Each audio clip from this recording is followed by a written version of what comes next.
Assalamualaikum warahmatullahi wabarakatuh. Perkenalkan nama saya Zilni Elmalarasti dari program studi Agribisnis Hortikultura kelas 4 AHB, absen 30.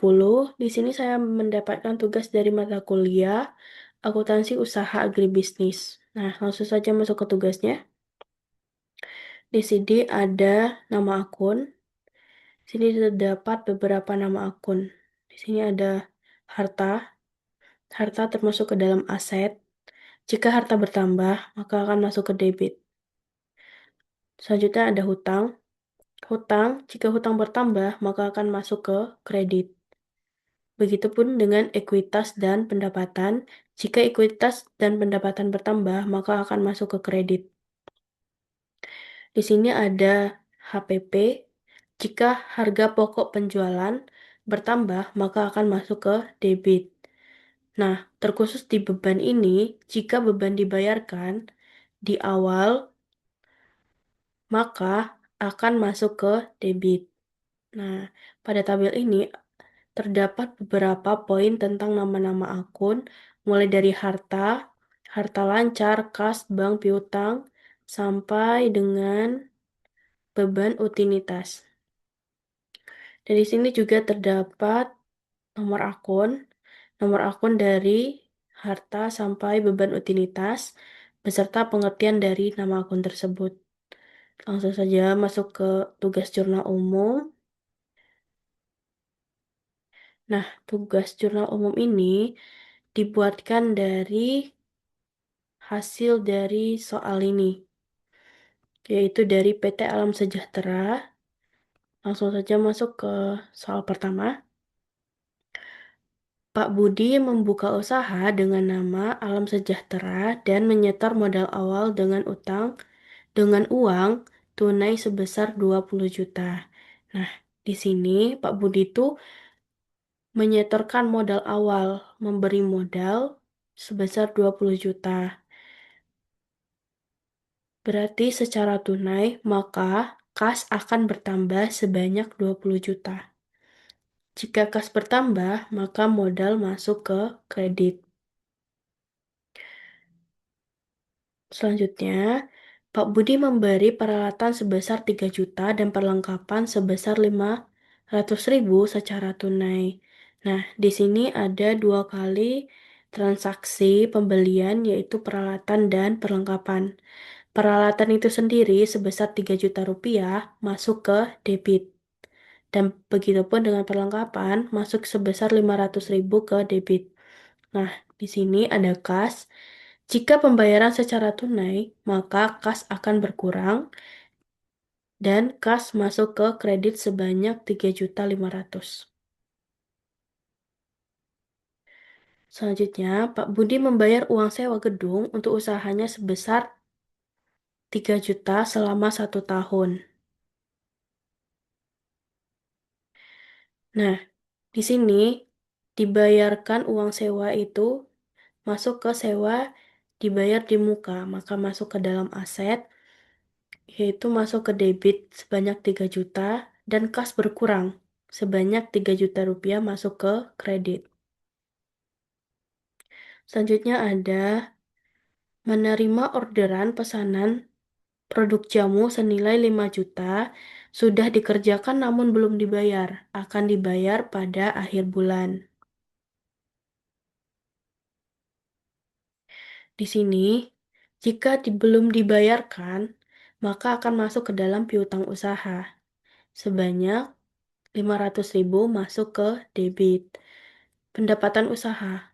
Pendapatan usaha itu masuk ke kredit. Harga pokok penjualan atau HPP masuk ke debit dan persediaan barang dagang masuk ke kredit.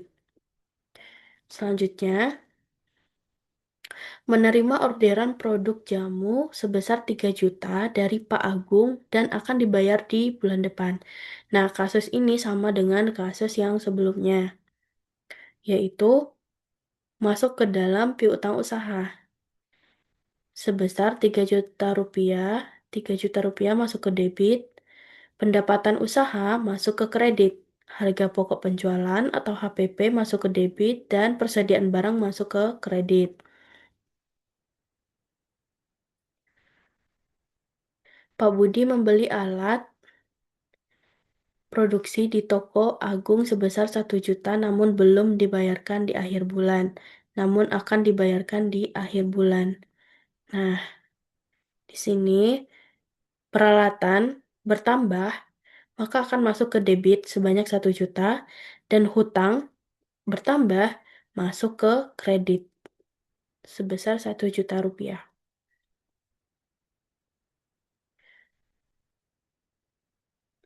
Selanjutnya ada menerima orderan jamu senilai 9 juta, sudah dikerjakan namun belum dibayarkan sebesar dan namun masih dibayar sejak sebanyak 3 juta rupiah dan sisanya akan dilunasi pada akhir bulan. Nah, di sini akan masuk ke dalam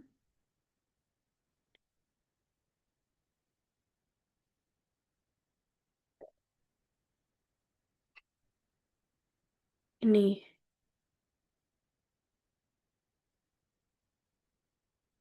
piutang usaha.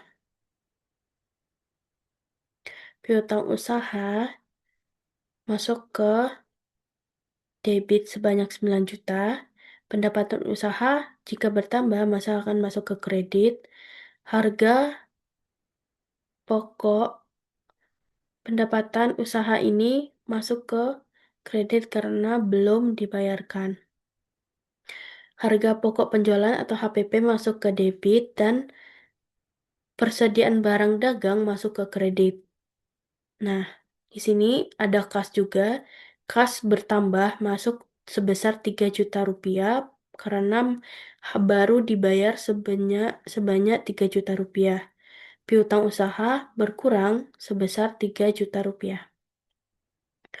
Selanjutnya ada Pak Budi menerima pendapatan dari penjualan sebesar 4 juta secara tunai.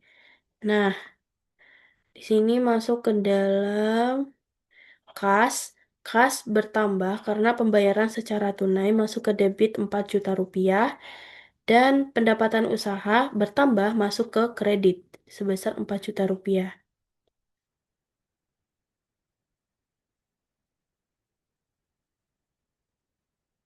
Pak Budi menerima pembayaran sisa dari transaksi tanggal 3 Januari dari Pak Joko sebesar 5 juta.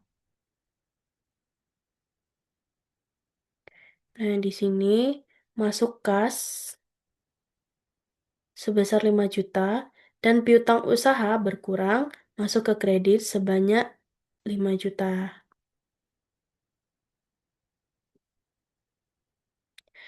Membayar peralatan jamu yang dibeli dari toko Agung pada tanggal 7 sebesar 1 juta secara tunai.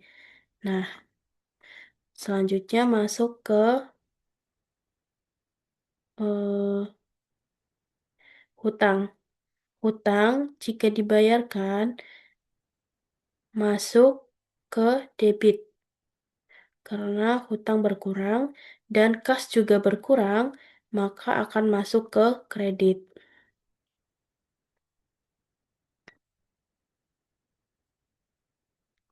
Menerima pembayaran sisa dari transaksi tanggal 9 Januari sebesar 6 juta.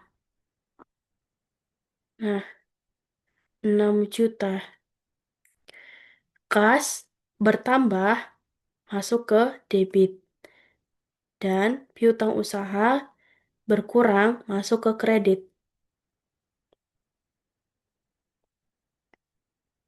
Selanjutnya ada menerima menerima biaya gaji sebesar 3 juta. Nah, di sini ada beban gaji. Beban gaji itu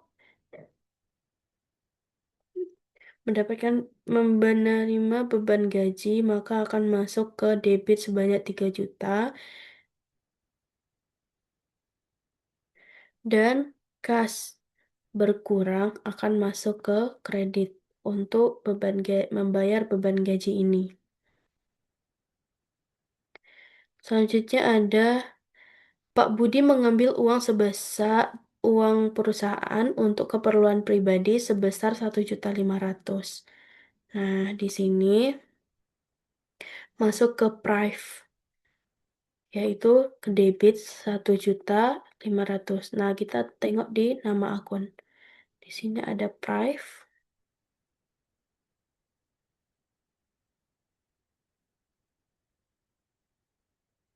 Nah, di Prive ini yaitu pengambilan modal dari perusahaan oleh pemilik.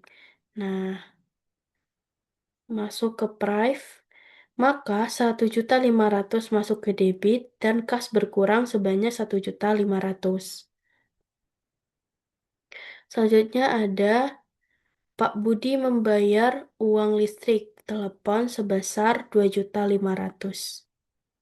Nah, di sini termasuk ke dalam beban utilitas. Terlihat beban utilitas.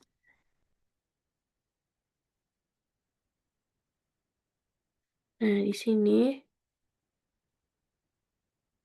beban utilitas. Beban termasuk beban listrik, beban telepon, beban sewa, dan sebagainya. Nah, di sini beban utilitas dibayarkan. Sebelumnya sudah saya jelaskan kalau beban dibayarkan, maka akan masuk ke Prive. Jadi, beban utilitas jika dibayarkan masuk ke debit sebanyak 2.500.000. Dan jika sudah dibayarkan, maka kas akan berkurang sebanyak 2.500.000. Nah, di sini sebelumnya untuk nama akun ini tidak perlu mengetik semuanya, maka kita bisa ngelis sesuai dengan yang kita mau. Nah, di sini ada dengan cara rumus. Kita dapat dengan cara rumus. Nanti kita blok. Nanti kita blok sampai bawah. Terus masuk ke data. Masuk ke data validation. Nah, ini kita nanti ngambil list. Klik list. List. Dan source-nya ini kita ambil dari nama akun. Oke. Dari nama akun ini. Lalu nanti kita blok dari nama akun ini sampai semuanya, dari sampai pengertian juga, sampai ke bawah. Nanti sampai ke bawah. Nanti kita klik OK, maka kita bisa memilih nama akun dengan otomatis tanpa harus mengisi secara manual. Nah, begitu jurnal umum sesuai dengan soal yang tadi. Sekian dulu yang dapat saya sampaikan. Kurang dan lebihnya saya mohon maaf. Saya akhiri dengan Assalamualaikum warahmatullahi wabarakatuh.